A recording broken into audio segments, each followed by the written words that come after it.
Bismillahirrahmanirrahim. Assalamualaikum warahmatullahi wabarakatuh. Alhamdulillahi rabbil alamin. Wassalatu wassalamu ala asyrafil anbiya'i wal mursalin wa ala alihi wa sahbihi ajma'in. Allahumma salli ala sayyidina Muhammad wa ala ali sayyidina Muhammad. Rabbi syrah li sadri wa yassir li amri wahlul 'uqdatam min lisani yafqahu qawli. Sadaqallahul azim. Amma ba'du. Yang pertama-tama dan yang paling utama adalah kita panjatkan puja dan puji syukur kita atas kehadirat Allah Subhanahu wa taala, karena atas limpahan rahmat, nikmat dan hidayahnya lah kita bisa melakukan semua aktivitas kita dengan keadaan sehat walafiat dan tanpa halangan apapun. Kemudian salawat serta salam marilah kita haturkan kepada junjungan kita, yakni Nabi Muhammad sallallahu alaihi wasallam, dengan mengucapkan lafaz Allahumma salli ala sayyidina Muhammad wa ala ali sayyidina Muhammad. Semoga kita semua termasuk menjadi salah satu golongannya yang mendapatkan syafaat di yaumil akhir nanti. Amin, amin ya rabbal alamin. Sebelumnya yang saya hormati Bapak Dr. Muhammad Yusuf SAG MPD selaku dosen pengampu mata kuliah Fiqih Muamalah. Perkenalkan, nama saya Husnul Murad dengan NIM 201230213 dari kelas PAI 3E Fakultas Tarbiyah dan Ilmu Keguruan Universitas Islam Negeri Sultan Taha Saifuddin Jambi. Video ini dibuat untuk memenuhi tugas ujian akhir semester mata kuliah Fiqih Muamalah yang berjudul Konsep Hak dan Kepemilikan. Definisi kepemilikan. Kepemilikan dalam Islam itu merujuk pada hak seseorang atas suatu benda atau manfaat yang diizinkan oleh syariat. Hak ini itu meliputi penggunaan, pengelolaan, ataupun pemanfaatan benda tersebut sesuai aturan Allah Subhanahu wa taala. Nah, dalam Islam, konsep kepemilikan itu tidak hanya berbicara tentang materi atau harta saja, tetapi juga tanggung jawab sosial dan hubungan antara pemilik, masyarakat, dan Allah Subhanahu wa taala.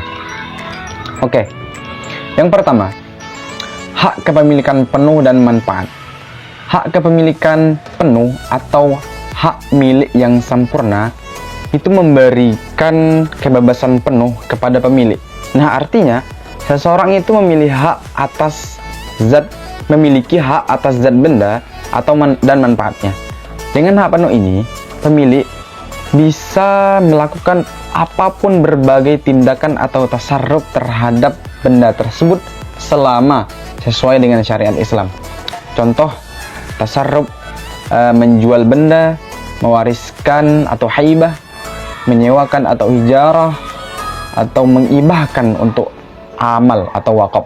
Contoh, jika kita memiliki tanah secara penuh, kita bisa menjual tanah tersebut, menyewakannya kepada orang lain, atau mewakafkannya untuk keperluan masjid atau sekolah. Nah, intinya, jika seseorang itu memiliki hak milik yang sempurna, maka ia bebas melakukan apapun terhadap benda itu, baik secara fisik ataupun manfaatnya.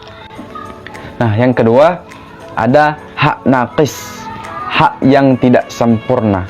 Hak ini adalah hak milik yang terbatas. Kenapa? Karena seseorang itu hanya memiliki hak untuk memanfaatkan benda itu, tetapi tidak memiliki zat benda tersebut. Hak manfaat ini memiliki batasan waktu, tempat, dan sifatnya. Hak naqis adalah kepemilikan yang tidak sempurna. Karena apa? Kenapa? Karena hanya mencakup salah satu dari dua aspek, yakni zat benda atau manfaatnya saja. Nah, contohnya, penyewa rumah itu hanya memiliki hak untuk tinggal dan menggunakan rumah tersebut sesuai perjanjian sewa, misalnya selama 1 tahun. Namun penyewa tidak bisa menjual rumah itu. Kenapa? Karena ia tidak memiliki zat rumah. Pemilik aslilah tetap menjadi pemilik zat rumah. Jadi, hak naqis membuat kepemilikan menjadi terbatas. karena hanya satu aspek yang dimiliki. Lanjut. Yang kedua, kepemilikan bersyarat dan bersama. Kepemilikan bersyarat adalah kepemilikan yang bergantung pada terpenuhinya suatu kondisi atau syarat tertentu. Nah, artinya seseorang itu tidak langsung memiliki sesuatu sebelum syarat-syarat itu terpenuhi. Contoh, misalnya ada seseorang yang berkata, "Kamu boleh memiliki mobilku jika kamu lulus ujian mengemudi." Nah, di sini hak kepemilikan atas mobil bersyarat pada keberhasilan seseorang dalam lulus ujian mengemudi. Jika syaratnya terpenuhi atau lulus ujian, barulah mobil tersebut tadi menjadi miliknya. Namun, jika syarat itu tidak terpenuhi, maka kepemilikan mobil tersebut tidak berpindah. Nah, intinya kepemilikan ini tidak langsung diberikan, melainkan bergantung pada syarat yang harus dicapai atau dipenuhi terlebih dahulu. Nah, yang kedua, kepemilikan bersama atau kepemilikan umum. Nah, ini adalah kepemilikan di mana suatu benda atau sumber daya dimiliki oleh komunitas atau banyak orang secara bersama-sama. Nah, benda-benda ini tidak boleh dikuasai atau dimiliki oleh satu orang saja. Kepemilikan bersama bertujuan untuk kepemilikan umum. Contoh, jalan raya. Semua orang bebas menggunakan jalan raya untuk kepentingan umum seperti berkendara atau berjalan kaki. Nah, intinya kepemilikan bersama adalah hak milik yang dimanfaatkan untuk kepentingan bersama, bukan untuk kepentingan individu atau golongan-golongan tertentu. Nah, lanjut yang ketiga. Ada hak waris dan hak wakaf. Harta pusaka adalah harta benda yang ditinggalkan oleh seseorang yang sudah meninggal dunia. Harta ini memiliki hak penting. 4 hak penting yang harus diperhatikan dalam Islam, yaitu yang pertama, biaya pemakaman. Biaya pemakaman digunakan untuk mengurus jenazah seperti kain kafan, biaya penguburan, dan kebutuhan-kebutuhan lainnya. Yang kedua, membayar hutang mayit. Semua hutang si mayit harus dilunasi terlebih dahulu dari harta peninggalannya. Nah, yang ketiga, melaksanakan wasiat si mayit. Jika almarhum sempat berwasiat, maka wasiat itu harus dipenuhi selama tidak lebih dari sepertiga harta pusaka. Nah, yang keempat ada warisan. Warisan adalah harta yang tersisa setelah pemakaman. Hutang dan wasiat tadi telah dipenuhi. Kemudian dibagi kepada ahli waris sesuai ketentuan syariat Islam. Jadi, harta pusaka ini harus dikelola dengan cermat karena mendahulukan hal-hal yang wajib seperti pemakaman, hutang, dan wasiat, kemudian baru dibagi kepada ahli waris. Nah, yang kedua, ada wakaf. Wakaf dalam Islam adalah menahan pokok harta agar tetap ada, ataupun maksudnya tidak boleh dijual atau diwariskan dan menggunakan hasil atau manfaatnya untuk kepentingan kebaikan di jalan Allah. Wakaf adalah amal jariah. Kenapa? Karena manfaatnya akan terus mengalir meskipun orang yang mewakafkannya itu sudah meninggal dunia. Contoh, membangun masjid dari hasil wakaf tanah, menyediakan sumur air untuk masyarakat dari wakaf properti, kemudian memberikan lahan pertanian di mana hasil panennya itu digunakan untuk keperluan fakir, miskin, atau pendidikan. Nah, intinya harta yang diwakafkan itu tidak akan berkurang atau hilang, tetapi manfaatnya akan terus berjalan dan memberi pahala yang terus mengalir bagi pewakaf. Nah, kemudian yang selanjutnya ada yang keempat, ada akad jual beli dalam Islam. Berbagai jenis akad jual beli dalam Islam masing-masing memiliki karakteristik dan hukum yang berbeda. Kita tahu bahwa dalam Islam jual beli itu tidak hanya sekedar transaksi biasa. Ada hukum, syarat, prinsip yang harus dipenuhi. Karena supaya transaksi itu dianggap halal dan adil. Nah, di dalam agama kita itu terdapat berbagai jenis akad jual beli yang bisa dipilih sesuai kebutuhan dan situasi. Yaitu yang pertama ada murahabah. menjual barang dengan harga yang ditetapkan di pasaran dengan tambahan keuntungan.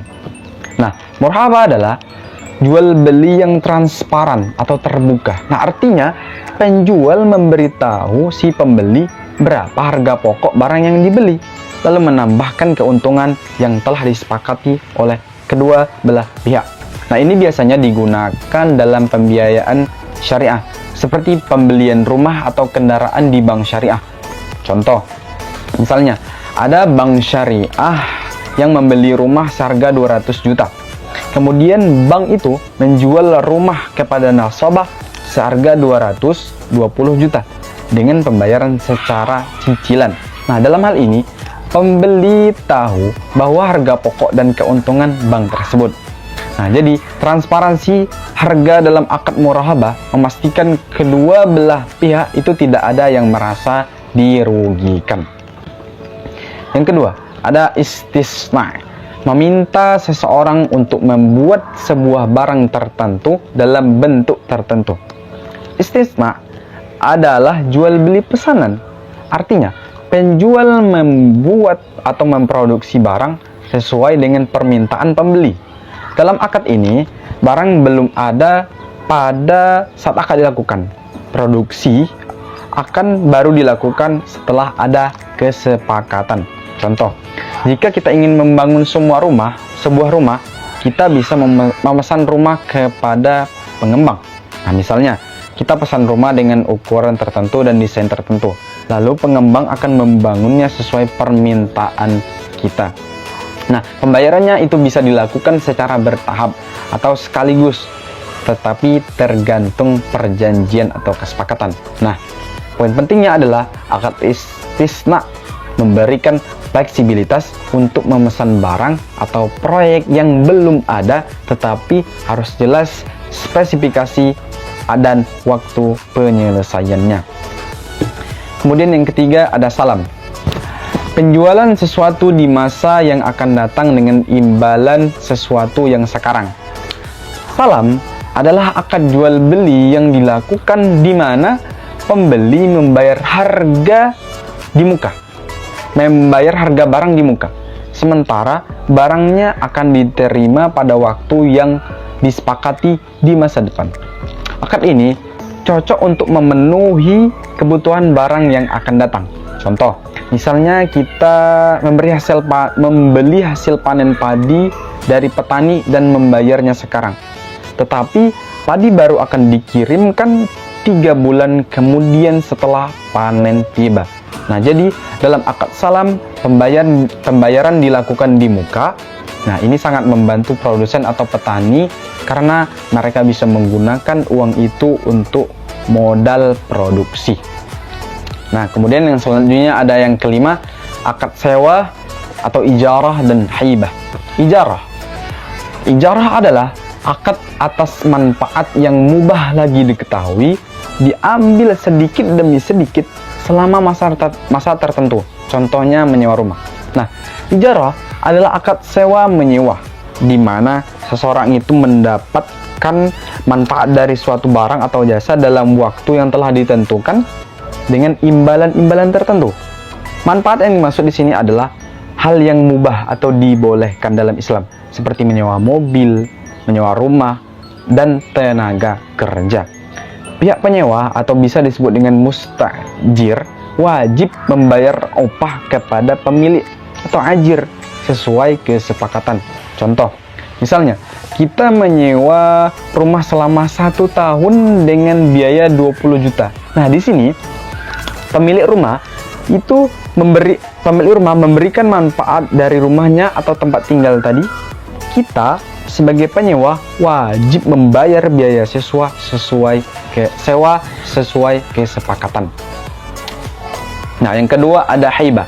Haibah adalah pemberian dari orang yang sah bertindak atau pada harta bendanya semasa hidupnya kepada orang lain dengan harta yang diketahui atau selainnya tanpa imbalan. Haibah adalah pemberian sukarela dari seseorang kepada orang lain selama ia masih hidup tanpa mengharapkan imbalan atau balasan apapun. Nah, ini berbeda dengan warisan yang diberikan setelah seseorang itu meninggal. Hibah itu diberikan saat masih hidup. Hibah bisa berupa uang, barang, atau aset lainnya. Contoh, seorang ayah memberikan sebidang tanah kepada anaknya sebagai hadiah. Nah, di sini ayah bertindak secara sah untuk memberikan hartanya. Anak menerima harta tersebut sebagai hibah tanpa ada kewajiban membayar atau memberi imbalan. Oke, yang ketiga, wakalah. Wakalah adalah akad perwakilan, di mana seseorang itu memberikan kuasa kepada orang lain untuk melakukan suatu pekerjaan tertentu atas nama dirinya. Nah, ini biasanya dilakukan ketika seseorang itu tidak bisa melakukan suatu urusan sehingga ia mewakilkan kepada orang lain atau kepada pihak lain. Contoh, misalnya kita meminta bantuan teman kita untuk membeli tiket kereta api karena kita sedang sibuk bekerja. Nah, dalam hal ini kita sebagai pemegang kuasa atau muwakil, nah teman kita bertindak sebagai penerima kuasa atau wakil. Oke, teman-teman, ingatlah bahwa setiap harta yang kita miliki adalah amanah dari Allah Subhanahu wa taala. Mari kita kelola dengan bijak, bertransaksi dengan adil, dan menyebarkan manfaat sebanyak mungkin. Karena pada akhirnya yang akan kita bawa bukanlah harta kita, tetapi amal-amal kita. Semoga materi ini dapat bermanfaat dan semakin mendekatkan kita kepada pemahaman-pemahaman tentang muamalah dalam Islam. Terima kasih atas perhatian teman-teman. Mari kita beramal, berbagi, bertransaksi dengan keberkahan. Jalan-jalan ke pasar pagi, beli kue lupa ditimbang. Materi kami sudah berbagi, nilai A ya Pak, jangan hilang. Pergi ke kebun panen tomat, dapat 3 masuk ke karung. Ilmu sudah kami dapat, dikasih A pasti jadi seru dan santun. Demikianlah yang dapat saya sampaikan. Lebih dan kurangnya saya mohon maaf. Pada Allah saya mohon ampun apabila ada kesalahan, itu datangnya dari saya sendiri. Kebenaran hanya milik Allah. Saya akhiri, billahi taufiq wal hidayah. Astagfirullahal khairat. Wassalamualaikum warahmatullahi wabarakatuh.